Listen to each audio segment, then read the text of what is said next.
ஏண்டா பூதபாண்டி, திடீர்னு ஒரு ஸ்ட்ரெஸ் பிடிக்க வந்தா என்ன பண்ணுவ? கைவசம் ஐடியா இருக்கு.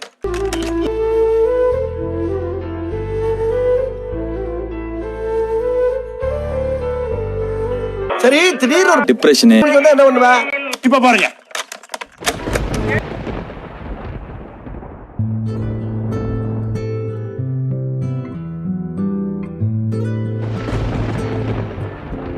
ஒண்ணா வந்தா என்னடா பண்ணுவ? பிறக்கிறோம், பிறந்தே ஆகுறோம்.